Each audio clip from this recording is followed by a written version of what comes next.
Hey, what's up, Liron here. In the last couple of days, I've been working on another fairly complex watercolor painting process of this construction scene. And I really wanted to paint it because of all of the scaffolding and details here and the sharp contrasts of light and shadow. So I basically filmed myself over a few days, and hopefully the process will be fun to watch and will amount to something interesting, and I hope you'll learn some new stuff from it. So let's get to it. Okay, so I'm not gonna go over the drawing process in too many details. What I will say is I will have a good high quality photo for you to work from.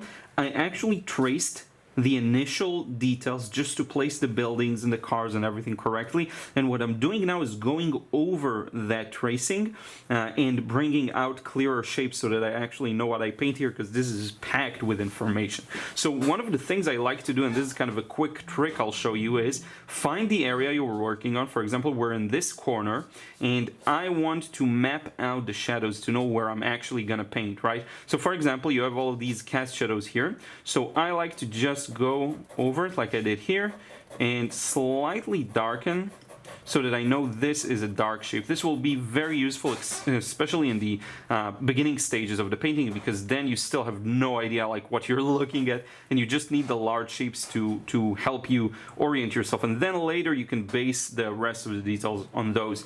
But here's another cool tip that I have for you. So look at, for example, this point here, this balcony, right? So it goes inwards like that, and then there's a cast shadow. It actually casts a shadow.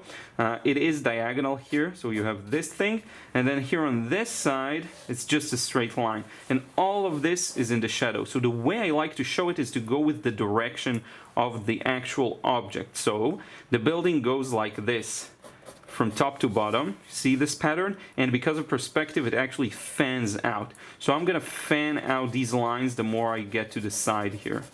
Okay, it takes a bit of perspective knowledge, but you can kind of think about it, see all of these lines, how they align, right? There's this fanning motion. Now, for this part that is under the balcony, I like to shade using this direction of perspective, because that's actually the right direction. If you want to kind of express lines that are perpendicular in space to these lines that we just put here, because this, we're looking at the bottom of this balcony, and this is actually the wall. So this is a shadow on the wall, and this is a shadow under the balcony. So that's just a cool trick for you to follow. What I'm going to do is map out the shadows the same way I just showed you for the entire thing. And then I'm going to come back and we'll start actually painting this. But I do need to make sure I do this correctly to really orient myself around the painting. So I'm getting started time-lapse because I'm not going to show you each and every step of the way here. It's just there's no real need to. I don't remember if I mentioned, but I will put like a higher quality picture of the drawing stage or something clear that you can follow along with me. But I just want to talk a bit about the importance of this stage. Especially in such a complex process, I really need to see what's where. And so doing all of these cross-hatchings helps me to know where the big shapes of shadow are, which it's just monumentally important in this kind of a process. Because you see, you get some big patterns that you have to be able to see through all the clog of details and just see the overall patterns. Now, I did edit this process heavily because it was super long. Honestly, I just didn't want the video to be like 3 hours long, but it is enough for you to follow, I think, and really try, or at least learn some new lessons. So I'm starting here by painting the buildings. Now, here's my logic here. My style is going to be a little more realistic and a little more detailed. So I'm actually starting by painting the highlights. Now, very often I will combine the sky and the buildings wash, but here I really wanted to make sure the blue of the sky doesn't go into the buildings. I don't mind as much if the buildings go into the sky, but not the other way around. And when you paint more loosely, which is what I preferred, my usual method, it does happen very easily. So I wanted to separate those. So what this amounts to is me painting a little more carefully the highlights on the buildings. Now, you can say I'm covering the shadows, of course, because I'm trying to get an even wash. So basically, this is me painting everything but the sky. And the way I'm doing this is by trying to establish the temperatures I'm interested in, some of the very gentle colors I'm interested in, and just to get an overall pattern, not of value, because this value is just as light as it gets. It's a very watery wash, but more of temperature. So where I recognize a bit of red, I am implementing just a tiny bit of red over there. Where I recognize a different color, I am trying to keep this, interesting in a way, and top to bottom, starting warm, and then you'll see me gradually starting to cool this off as we get into the shadowy area where the car is, all of these things. You will see a cool off. Now, again, I edited the process, so it may be a bit all over the place, so bear with me, but I will try and give you most of the important information. So here we go, car. Again, painting the lightest shapes, and this area is actually going to be a little darker, so I can afford covering everything up. I would say even with a bit of stronger paint than I used in the buildings, except for where that highlight is of the sun pouring through and showing the fence. One thing I will mention early on in the process, the thing I feel like I'm lacking right now is having the entire painting connect as one piece of art. I feel like some of my works are, and this is something that didn't happen with the gas cans, for example.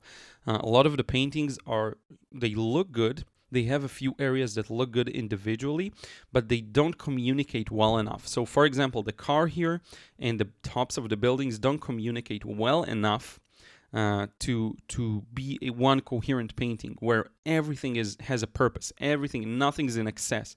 And that's just something you work on. It's not even necessarily just the painting. It could also be the selection of reference photos. Maybe a specific photo or subject just isn't as suitable for the message I was trying to convey. So there's a lot of nuance to it.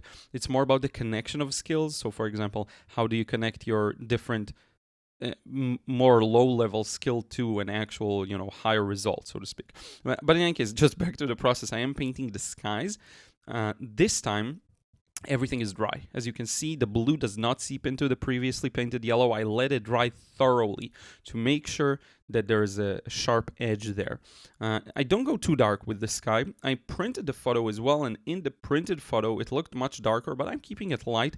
The value of the sky isn't as important here, as long as you see that the buildings are kind of in the light, right? So as long as the buildings are marginally lighter than the sky, I'm good. Now, when you look at this entire thing, you ask yourself, what the heck do I paint next? That's an important question. The way I like to simplify it is, again, what's the next biggest shape? And when you look at this subject, notice how the light comes from the front, but also left. So all of the right walls of this building that I'm working on right now are a little darker than the left facing walls. So the walls that face the right side are just marginally darker. Now, they should be a little cooler. That's my bad, but it's okay. It's still it's a nice warm color that I'm using here. But my next step was to darken this whole thing because I need to work with large shapes. I can't right now jump into the tiny shapes because it will be super difficult to get. And how do you orient yourself? Where are the details? Where's everything? It's very hard to tell. So I am painting everything that's slightly darker, hopefully, right? I'm going over some highlights of the scaffoldings, which was the thing, again, that attracted me to this scene. I'm going over them because I have to. Because if I start painting individual shapes right now, I'll be lost. It'll be super hard to orient myself. And you could argue that if I draw it larger, more accurate, more detailed, I would have been able to do that, but that's just not the thing I was aiming for with this painting. So, I am merging, by the way, notice the shadows on the right with some shadows on the left. That was kind of an experiment on my end, but for the most part, all I care about is darkening that large right side facing wall of the building. Now, you will notice probably as I move down, I will just start cooling things off ever so slightly, but not too significantly. Here, I'm still thinking of this as one cohesive wash that is fairly similar. Now, as we build those larger shapes of shadow, things will start clearing up, and then you'll start noticing what the darker shadows are and what the penultimate or like the ultimate darkest shadows are, right? But for now, it's much easier to tackle things by treating them as a large shape rather than tons of smaller shapes. So we're going to actually skip through a little forward here of me pulling that wash all the way down over the car and around it, okay? Now what you're seeing is done wet on dry, okay? Everything is dry right now. Everything is dry. And what I'm going to do, because I skipped the car for this wash that I've just shown you, I'm going to darken it yet again, because I feel like the lightest parts on the car, almost all of them, are still darker than what I currently have. And I am thinking more in terms of glazes and slow kind of building things up. So it was very important for me to darken everything gradually, except for these highlights that you see I left there. See, I left this triangular highlight under the back glass, and same around that bumper. And then I'm cooling off the wash a bit, and I'm gonna paint around that tail light, but then while still things are still wet, I'm gonna paint it red as well, let it merge. But the most important thing here is painting around those stronger highlights and basically darkening everything that's here. Because I want to have a solid foundation to work on when I'm gonna paint, and you will see I'll paint this car in one go. But I do want to have that lighter value down, okay? Same goes for the fence, by the way, to the left. We're gonna have to darken a lot of these areas here in just a few seconds. But let me just get this tail light done and take a sip of my coffee. I originally planned for this to be scripted, but I just wasn't organized enough and had to edit this video faster than expected. You will see quite a few scripted videos in the upcoming watercolor realism course, so that's good news. It's going to be big there. A lot of it, if not most of it, is going to be scripted. And then I'll also create processes that are a little more free-form narrated, like this one, just for anyone who's used to that and for anyone who wants to see the entire thing, every brush stroke. But in case, look at what happens here. By defining those darker areas, we're slowly bringing out that highlight on the fence. So this is a construction area. There's this fence leading into the construction area. Tons of scaffolding. There's this fabric or cloth that covers it up, protects it. And there's this opening of light there. And that's really important to get. And by the way, zoomed out a bit. Now you get to see things in a bit of better light. I think the sun came out, so a bit more natural light. So look at how much more colorful and fun everything is. And now I'm starting to do kind of a similar process for the building on the right. I'm not going to go into too many details. If you remember, I went through a similar process recently in the corner office painting, where one of the buildings was really at the side and I didn't want to show too much of it, so I ended up painting it very loosely. The same thing applies here. Very loose. Kind of just help me find, I tell the process, help me find that big shape that I can just darken gradually and let all the details kind of fall where they kind of have to be, but very gentle still. Just making sure I'm preserving the highlights though. So everything that should stay light stays light. You see here, and as I'll make my way down, I darkened everything up basically. Now near the bottom, I did want to show you some wet and wet action because this area is truly significantly darker. So while it was still wet, I came back with some very dark paint. And remember, you need super dark paint for these wet and wets because there is so much wetness on paper, you have to beat it by using very, very thick paint that won't move too much in water. Otherwise, it's going to spread out, or worse, it's going to spread your existing paint out and you'll get these weird cauliflowers. Now, here's a really cool part of the process. I'm painting this cloth that protects the sides of the buildings. And I'm just using a light value because look at how light it is. But then while doing this, I realized that the shadows on it would best be portrayed wet and wet. So I'm actually mixing the same process, darker paint, much thicker, so that it can combat the wetness on paper. But look at what happens here once it starts to, of course, again, even though it's thick paint, that's the whole purpose. It's gonna dry lighter, right? Because everything is so wet. Look at what happens here. It darkens it slightly and in a controlled way, but still wet and wet. And this gives off the impression that there's this transparent, net-like cloth to the side of the building. And that look, that's just luck to me, because while I wasn't planning on doing it wet and wet, and as I was painting it, I realized, oh, I need these colors to be marginally darker, because what happens with cloth, and this is a really important point actually, it lowers the contrast basically. So it turns the lightest lights into slightly darker, but the darkest darks into lighter, because it's I forgot the word for the net material. Someone used it and then in a comment on Instagram, and I forgot it now. But that material, it catches the light, so it makes the darks lighter, and it's also slightly darker than the wall, so it makes the wall, basically, it decreases contrast. So whenever you have this kind of a material, it will decrease the contrast. And that's what I tried achieving here. And now look at this strong contrast I'm creating to contrast with that cloth area. I really love this process. It was tough. It was challenging. I asked myself, why the hell did I do this to myself? Why did I paint this? But it ended up working out nicely.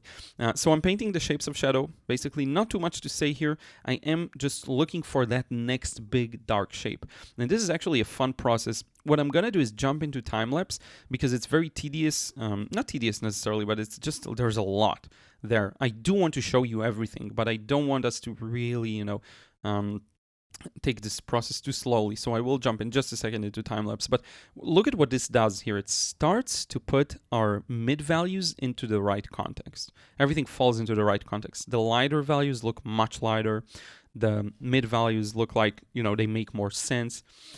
By adding the darks, you paint the lights. And look at this beautiful diagonal shadow. We will justify it in just a second by painting the scaffoldings, right? But for now, we're painting the shadows first because we're going to add a scaffolding opaque, okay? Now look at what I'm doing here. I'm charging darker value into this already darker value. What this does is it really brings out the depth, because you'll notice in the corner, the very corner between the wall facing us and the wall facing down, because this is a balcony or whatever it is, it's darker there. And this is very important for this process. And you will see the impression it makes once we get to the later stages here. You can see we jumped a bit forward. Look at how much deeper that looks thanks to that wet and wet that we did here. Now I'm painting a few random shapes of shadows. This is actually the street lamp, what I'm painting right now, but I'm painting it as part of the building because it's right in front of it. And then I'm getting rid of those. You see those diagonal shadows there, sharp, beautiful shadows. That's actually a shadow cast by, I don't even remember actually. I wanted to say steps to the side of the building, but I don't remember if there are any steps there. But the process is the same all throughout this thing. I'm really always looking for the next big shape I can tackle. We started with that shadow on the right wall, and remember how dark that shadow looked when we put it on the right, on the walls facing the right side. Now look at how much lighter it dried lighter. We put in the darker dark so it looks lighter. You have to believe in yourself and in the process. You have to do what you can to be accurate, mix the accurate value, mix the accurate color, but then you have to just, postpone that worry. Just keep adding more and more. It will connect. Most people I see recently, the mistake they make is just not going dark enough. So you look at a reference photo, you should darken things, just darken them. Darken them and look at how it makes the mid values fall into the perfect context, okay? That's what I want you to try and challenge yourself to do, because I see this constantly. Just don't be afraid to take that extra leap. Dark means dark. It means sometimes almost black, right? So you have to go there. So here I am adding this little, I don't know what it is, part of the scaffolding probably, and I'm starting to add the actual, metal pieces, metal poles that hold up the scaffolding. And that's just the most fun part, to be honest with you. There's a bit more work, but I'm jumping forward a bit just to get it to blend together with the larger shapes, if that makes sense, because they're already wet, so why not? And then it's time to continue with those mid washes that I still haven't gotten to on the right side, the right wall, and that's actually another piece of cloth that kind of flies and hangs out to the side of the building. So you see, just things aren't as light there. That's the most important part. You see, that part is darker. So I'm darkening it. Now, notice something interesting that's happening, and of course I am linking to a high quality picture of the reference photo. So what happens is that cloth is held up or connected to the building in a way that stretches it, and there's a bump there. You'll notice if you look at the reference real closely, and I'm opening it up as we speak, you'll notice there's a bump there that it's influenced by either it stretches around a part of the scaffolding or something else is going on there. So what you get is that mid value turns a little lighter, and then there's a shadow underneath that. So it's like I don't know, a protrusion kind of shape. These small details, if you can get them right, it will make a difference. And I never can get everything right. So it's really a process. It's a matter of, and I talked about this before, it's a compounding effect. The more things you get right, the more things you get accurately, it will connect to something that makes sense. You can't really get everything right unless you're a true, I guess, master. But to me, that's one more effect that I kind of wanted to try and portray. And if I get it right, I get it right. Now I am darkening this shadow cast by that foliage above it, which I will paint in just a second too. That's important again to create that tunnel of light, because right now it's as light as all of this area, right? So you want to close on the lighter area to make it actually mean something, right? If everything is the same, nothing is special, and if everything is light, then you can't notice the highlights are light. So I'm putting in that kind of initial wash for that foliage there, that tree over there. I will revisit it later on. Now you'll notice there's a tree showing in between the buildings. That's a very common pattern here. You know, now that I think about it, this is very similar to my corner office painting. The main difference is that this is from above and the other one was, this is from below, the other one was from above. Here we're looking up at the buildings, the previous one we were looking down at them. So just a cool thing I noticed. These two are really, like, it's a nice match, these two paintings. Which, by the way, you can get the corner office one in the gallery if you want to purchase a painting. It's over there. I will probably upload this one too, just because it's so neat for any true cityscape lovers like me. So I'm painting those trees fairly dark, right? I'm going fairly strong right out the gate, and I'm going to mix a darker value and get the foliage's details now in one go. Why? Because if I wait for it to dry, I will get a lot of hard edges, and then it's going to be a mess, and it's going to take up a lot of attention, which I don't want it to. What this essentially does is bring out the highlights on the buildings, on the right especially, but also on the left. That's the only purpose it plays, this part, okay? Sorry for the shaky camera, I actually bumped it with my head. Now you get to see me paint that car in one go, and this is going to be fun. I'll probably reuse this as a YouTube short or an Instagram reel. So the top of the car is a little stronger. You see, it's not as light as the highlights, so I'm putting that in a little strong. And then also for that glass in the back, I don't know what you'd call this, the windshield or the back shield, and painting around that highlight. But I'm not stopping here. So I'm going to connect everything while it still flows. And I want you to see this real time because it's a technique I very often employ to bring out a lot of the details while maintaining the flow. So here I am painting those windows, and it merges with the area that was pre-wet. And on purpose, I didn't cut out, I think, almost any part of this process. I really want to show you everything. So these are the windows, slightly darker, the mirror, slightly darker, right? And then there's this very small shadow on the right there between the back shield and those windows. So I'm darkening that ever so slightly, and I'm gonna blend or soften that top edge because it goes gradually into a darker value. And then I'm continuing. I'm not stopping. I don't care that those windows are gonna maybe merge a bit with the wash I'm putting right now. I did keep a small gap so that they don't fully merge. And then the front part should be probably a little lighter. I went a little overboard there, but I pre-wetted so I get this soft edge. And look at the reference photo. There is this strong soft edge over there. And that was really important to get. And I'm keeping the flow always. I'm always making sure it flows enough so that I don't get too many hard edges. If I can avoid all of them, I will. And then I have to take this all the way to the right and to the back, make sure I merge all the shapes, and make sure I do wet in wet for the darker areas. So for example, the entire thing needs some darkening, but also the tires, once I finish putting the initial shape in, I need to go back to those tires and darken them yet again. And again, why am I doing this fully in wet and wet? This car is at the bottom of the painting. I don't need it to be an attention hog. So I keep it down there, not taking up too much attention and doing everything wet and wet. It's worse, it's bad enough that there's actually some details in it. And you know me, I love cars, so I will paint those details. So at the very least, I need to make sure most of the edges are soft. Most of the details are very nuanced, you know, just to make sure it doesn't pop up too much. Now I'm going to attempt to do everything while this is drying.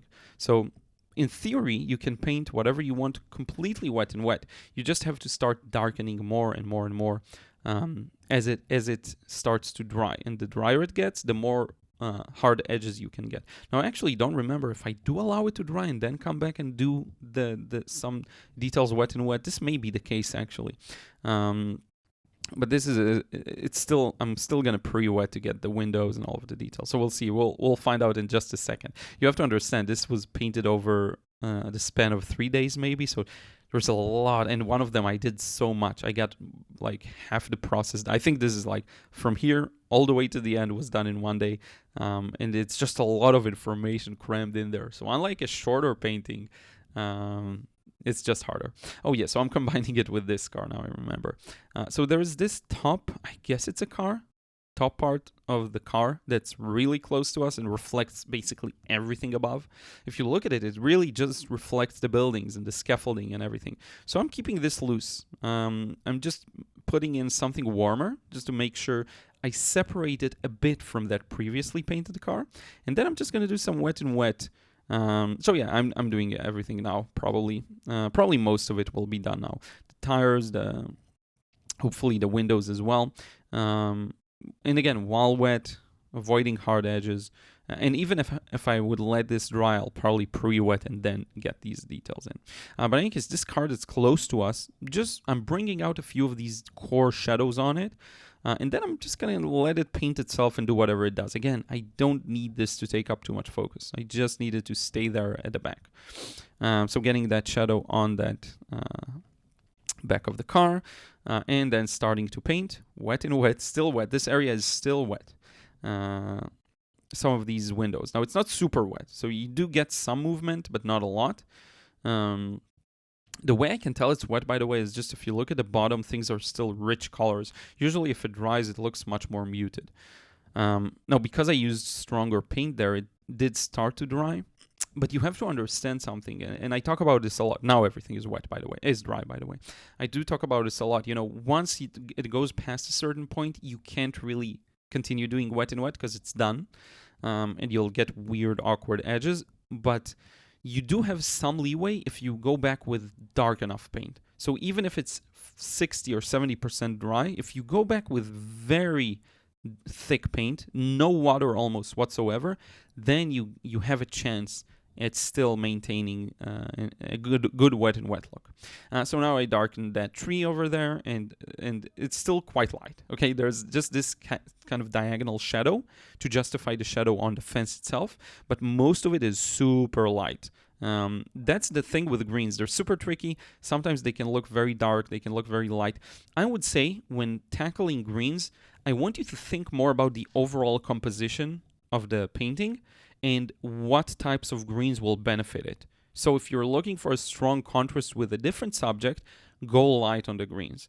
If the greens take up like a role in showing depth and you want something that's closer to us to look closer, and you have to use greens there, darken a bit more. You see what I'm saying? The green is kind of contextual. If you take any photo that has a saturated green in it, you'll turn it black and white, you'll almost always be surprised at either how dark it is or how light it is.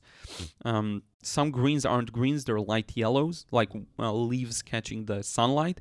So it's just a very confusing, every color that's very saturated is confusing because we tend to mistake saturation for value. You see a very saturated red, a very saturated blue, a very saturated green, and it's very easy to think that this is actually a dark value. It's not, it's just a very saturated color. The hue, I don't know if that's the right way of saying it, but the hue is very strong. It's not muted. This is why it's easier to see values on a muted painting or a muted subject. So if it's a saturated color like this greens here, just make sure that, and this is why people have trouble with greens, by the way, because they're very saturated in nature, naturally, when there's strong sunlight. Just make sure that the green plays the compositional role you want it to. That should sometimes be a better guideline than actually trying to recreate it as you see it. So now is a fun part. We're starting to put in the scaffolding. I kind of skipped the explanation of that right side building. Just keep it loose, basically. Keep it loose. Don't have it take up too much attention. So now the scaffolding. I'm starting to put the darker shapes in because that's going to tell me where to bring back the highlights, okay? And during all of this process, and if I didn't put enough emphasis on it, now's the time to explain, I was completely okay with painting over these scaffoldings, painting over them with the light values, the mid values, the whatever values. Why? Because I cannot compromise the quality of my wash to paint around these small highlights. There's no way. So I just freely set myself free, painted around them, and I knew that I can bring them back, and I will bring them back with this white gel pen. Okay, so, and now I'm doing something very rare. I'm actually using a ruler to get some of these scaffolding shapes in, because it's much easier and the pen worked better. So I'm basically adding a highlight above the shadows I just put in. That's a really fun part of the process. Just adding a shadow highlight above the shadows. And that actually makes them mean something and make more sense. And this is where the painting really starts to shine, in my opinion. That was the whole purpose. The whole thing I painted up until this point was basically a backdrop to these highlights that were the thing that attracted me to paint the scene in the first place.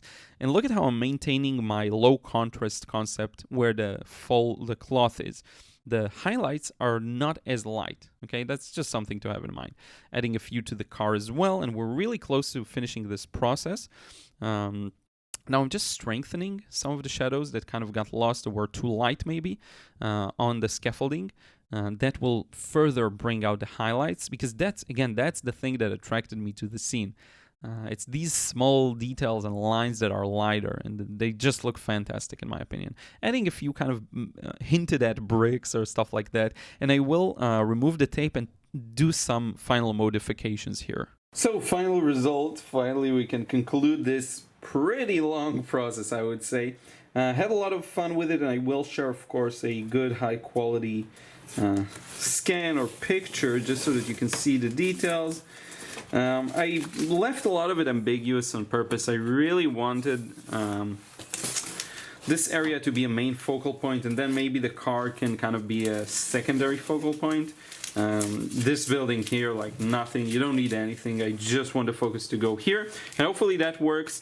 I think the colors could have some more interest. For example, this sign here that I didn't even paint. We can add that now after removing the tape, actually. It could be fun. I can actually show you just a few ways of enhancing the focal point using some paint. So let's do this real time. Could be fun. So I'm just going to get a bit of red here, because this is like a main focal point, so I'm fine with adding some info to it. So just bringing that red a little higher key, and then I'm going to grab a bunch of this orange that's fairly strong and opaque very naturally, and we're just going to get that sign in. Just paint over everything. Try to leave a gap, but that actually works out nicely. Now you could add, like I do see this random pipe going through up there, so I can use the combination of the red and orange just to maybe place it here, or even you don't even have to place real stuff, so you can just place a few dots of red paint. Doesn't even matter what it means. Could be like a pattern that's like a warning kind of thing, you know. Something like that. You can enhance this with a bit of stronger red just to show some of it meets the light. And again, all of these platforms, you can add a few touches there just to kind of hold the viewer's attention in. Let me show it to you up close. Sorry, I bumped the camera, my bad. One more touch I'm kind of missing is I would like to make the darkest areas a little darker just in a few select spots. So let me grab some of my neutral tint, and I think here would be a good candidate. So all I really have to do is just kind of put in that darkest dark here. I'm not even gonna worry about the fact that now it's not really blended. I'll just do this, just to pull some attention there. We have maybe a deeper shadow within a window. This also could be a little deeper. This as a window could be a little stronger. So just to bring a bit more focus onto that area, these dark spots can also be stronger. Here as well, you can actually imitate that pattern, which is really interesting. With some dry brush, just this net, or not net, but rather these scaffolding, casting that shadow that looks, you know, very interesting. A bit of that darkness here, maybe a bit of it here behind, going into behind the tarp, but not really showing there. Maybe just a bit like that. The window here could be dark, some shadows here and there, but I think now this is perfect. So let me just give you a quick view at the final scanned version. You'll see it a little more clearly that way, and now we can truly wrap it up. Thank you so much for watching. I hope seeing this bit of a longer process. Honestly, these videos are a lot more difficult to make because I have to film over a couple of days, and I really wanted to do this one with the proper narration to really explain the most important parts of the process. But hopefully seeing it that way and seeing something a little longer, because I can always do fast processes, helps you to better understand that. A couple of things I did want to mention. Yes, I'm doing a Christmas sale on the frustration-free watercolor course, so be sure to check that out. We also talked about it in the live stream. That I'm filming this before the live stream. Hopefully we did talk about it. Check that out. Be sure to. That's like, I don't know, 15 or 20% or something like that. It's $24 instead of $29. Link in the description box below. The drawing course, check that out. Also link in the description box below. If you want to get this painting or any of the other paintings that I make, I put the most significant ones on the gallery. We'll link down to that as well. Thank you so much. If you can, even if you don't do any of that stuff I just mentioned, if you can just drop a like on the video, leave a comment, let me know your thoughts. It really helps the video reach more people, and I'm curious to always hear what you're saying. And don't forget to subscribe if you still aren't. We'll see you again in the next one real soon.